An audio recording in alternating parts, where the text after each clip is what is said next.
Hello students. Today we'll study in English class 12th chapter number 4. The title of the chapter is Enemy and this chapter has been written by Paul S. Buck. So let's start the reading of this chapter. Students, it is the time of the World War. An American prisoner of war is washed ashore in a dying state and is found at the doorstep of a Japanese doctor.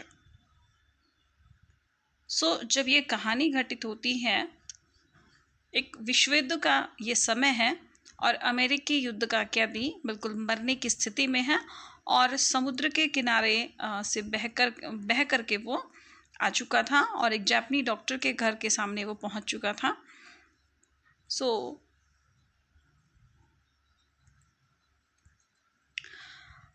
Let's start the reading. The story opens at the house of Dr. Sedo Hockey, a highly successful Japanese surgeon and scientist who had studied medicine in America. कहानी की शुरुआत होती है doctor सेदो hockey के घर के पास. Doctor सेदो hockey जो एक बहुत ही ज़्यादा हाईली सक्सेसफुल सर्जन हैं, शल्य चिकित्सक हैं और वैज्ञानिक भी हैं और जिन्होंने मेडिसिन की दवाइयों की जो पढ़ाई थी वो अपनी औषधि विज्ञान से संबंधित जो अपनी पढ़ाई थी वो अमेरिका में पूरी की थी. Sado's house was located on the Japanese coast. अगर हम बात करें डॉक्टर सेदो हॉकी के घर के बारे में तो उनका घर जो था वो जापान के तट पर था, एक जापानी तट पर उनका घर स्थित था. He lived there with his wife Hana, their 2 children and several servants. वहाँ पर अपनी पत्नी हना के साथ, अपने 2 बच्चों के साथ में और कुछ नौकरों के साथ में रहा करता था. Sedo and Hana had met in America but were married with the approval of Sedo's father only after they returned to Japan. Sedo और हना जो थे वो अमेरिका में मिले थे लेकिन उन्होंने विवाह तब किया था जब सेदो के पिता ने अपनी अप्रूवल दे दी थी, अपनी परमिशन के लिए दे दी थी और जापान लौटने के बाद ही उन्होंने विवाह किया था. One day from their veranda, the couple saw a man being violently flung to the beach by a wave. एक दिन क्या हुआ, दोनों अपने बरामदे में बाहर खड़े हुए थे तो उन्होंने देखा, उन दोनों ने इकट्ठे खड़े हुए कि एक व्यक्ति जो था वो समुद्र की लहरों के द्वारा बहा करके बीच पर आ गया था और वो लहरें जो थी वो बहुत ही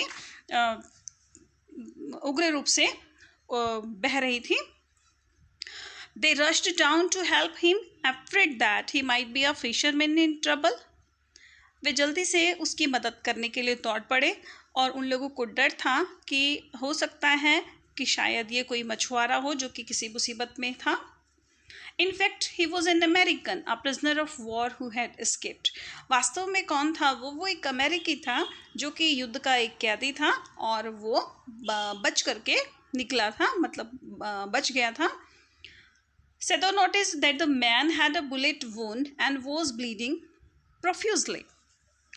सेदो ने ये नोटिस किया कि उस व्यक्ति को गोली लगी हुई थी, उस गोली का जख्म वहाँ पर था, घाव वहाँ पर था और उसमें से मतलब बहुत ही ज़्यादा रक्तस्राव हो रहा था, बहुत ही ज़्यादा खून बह रहा था. While he wondered what should be done, his surgeon's hand seemed to automatically work to stop the bleeding. उस समय पर जब उसको हैरानी हो रही थी कि क्या किया जाना चाहिए तो उस दौरान उसके शल्य चिकित्सक के जो हाथ थे वो स्वाभाविक रूप से अपने आप ही खून को रोकने के लिए काम करने के लिए आतुर हो उठे. मतलब उसके हाथ जो थे अपने आप ही ऑटोमेटिकली खून को रोकने के लिए मूव करते जा रहे थे. सेदो एंड हना contemplated throwing him back into the sea. It would be the easy way out. सेदो और हना जो थे उनका उद्देश्य ये था, वो लोग ये सोच रहे थे कि उसको उन्हें समुद्र में ही वापस फेंक देना चाहिए, यही एक आसान सा तरीका होगा उनका इस मुसीबत से बच निकलने के लिए. For if they kept him, they would get in trouble or sheltering an American. क्योंकि अगर वो एक अमेरिकी युद्धबंदी को अपने घर में आश्रय देते हैं तो उस कंडीशन में वो किसी मुसीबत में फंस सकते थे.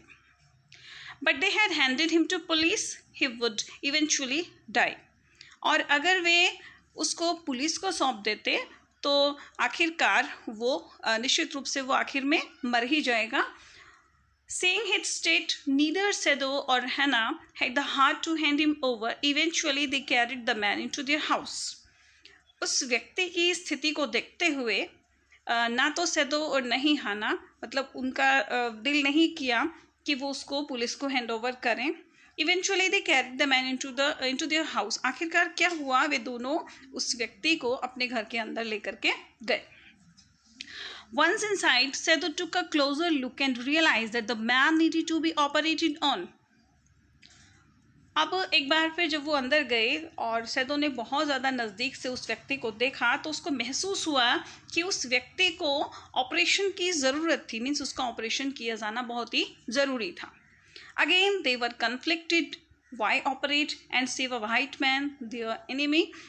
दोबारा से वो उन लोगों के विचारों में विरोधाभास पैदा हुआ, मीन्स कि उन्हें ऑपरेशन करना चाहिए, उस श्वेत आदमी को बचाना चाहिए जो कि उनका शत्रु था, कि वो उसका ऑपरेशन करके उसकी जान को बचाएं या फिर उसको मरने के लिए छोड़ दें।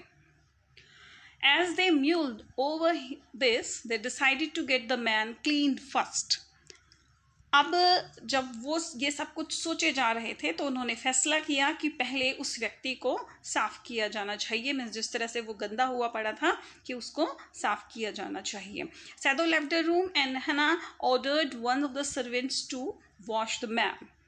सैदो जो था वो कमरे को छोड़ कर के बाहर चला गया और हैना जो थी उसने अपने नौकरों में से किसी एक को उस आदमी को धोने के लिए, साफ़ करने के लिए आदेश दिया।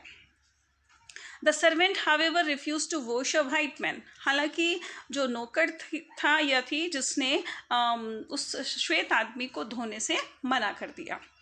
As Hana reluctantly clean the man, Sado return carrying a surgeon's emergency bag. अब हैना जो थी ना चाहते हुए भी उसको उस आदमी को साफ करना पड़ा और सेदो जो था उसी समय पर अपना आपातकालीन जो बैग था शल्य चिकित्सा का, उस बैग को लेकर के वापस लौटा। With Hannah's help, he successfully removed the bullet from the man's back. हैना की मदद से उसने सफलतापूर्वक उस आदमी की कमर पर लगी हुई जो गोली थी उसको निकाला, उसको साफ किया उस जगह को। The man eventually woke up and was frightened when he realized he was in a Japanese home, but Hannah allayed his fears. आदमी जो था आखिरकार जब जागा, उसको होश आया तो उसको बहुत ज़्यादा डर लग रहा था। जब उसने ये महसूस किया, उसको ये पता चला कि वो किसी जापानी घर के अंदर था, लेकिन हना जो थी उसने उसके डर को कम किया, शांत किया। Over the next few days, Sedo and Hannah nursed the man, but were otherwise cold towards him. अगले कुछ दिनों में सैदो और हाना जो थी उन्होंने उस आदमी की काफ़ी देखभाल की, काफ़ी सेवा की और but were otherwise cold towards him, लेकिन वो उसके प्रति शांत भी बने रहे। All through they wondered why they were not able to go to the police.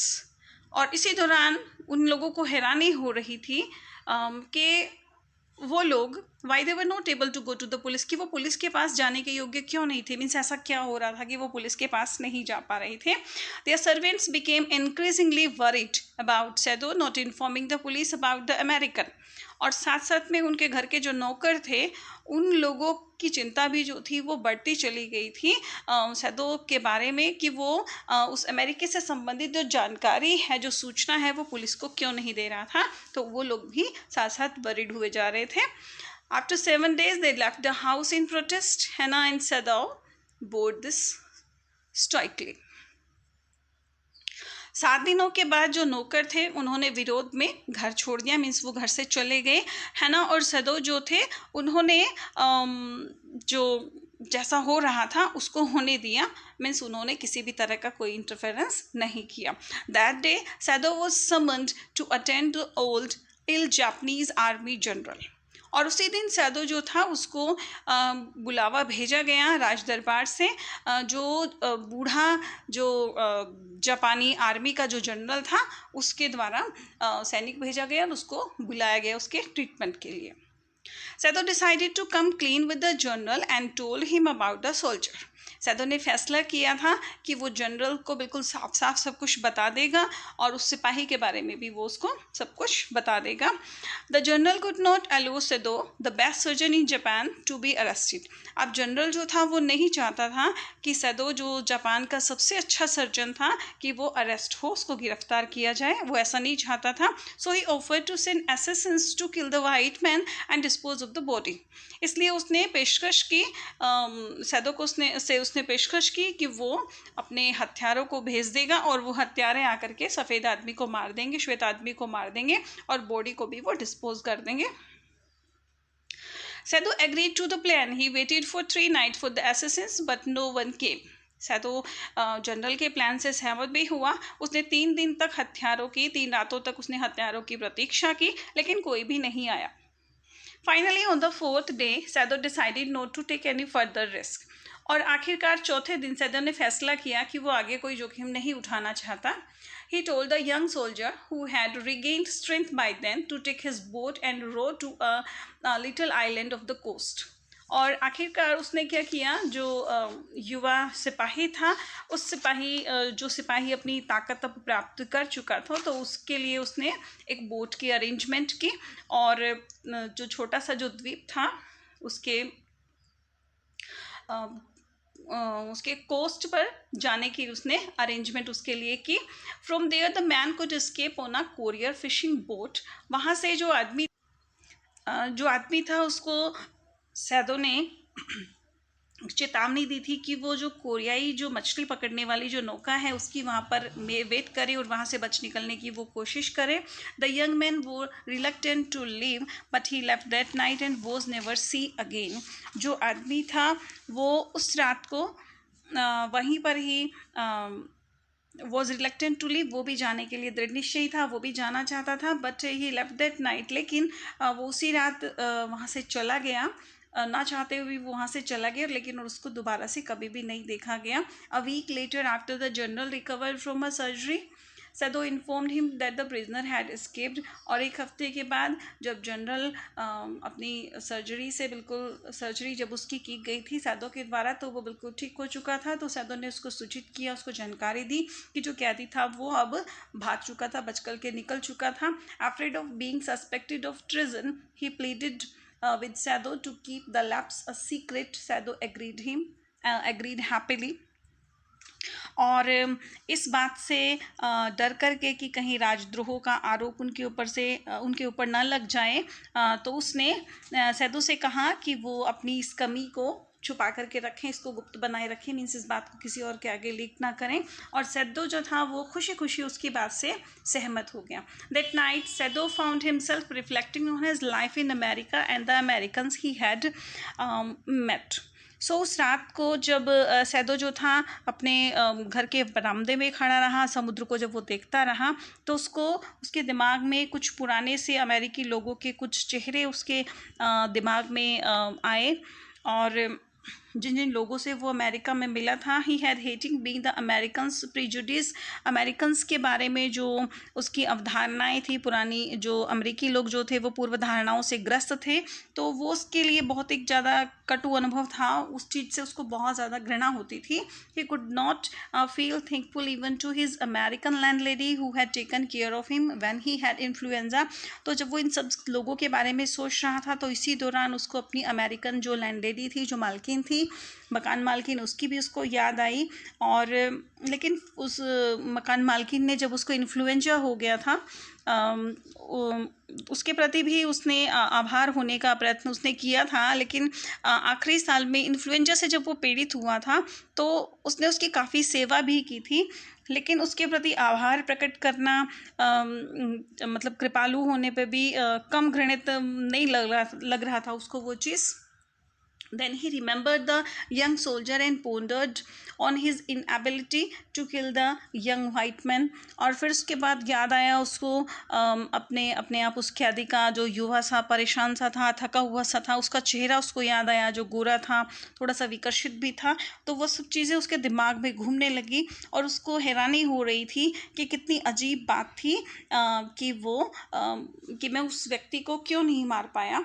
Y आई मतलब I wonder why I could not kill him, means मुझे हैरानी हो रही थी इस चीज़ की कि मैं उस व्यक्ति को क्यों नहीं मार पाया. So student, I hope you have got this chapter very well. Thank you for listening to me.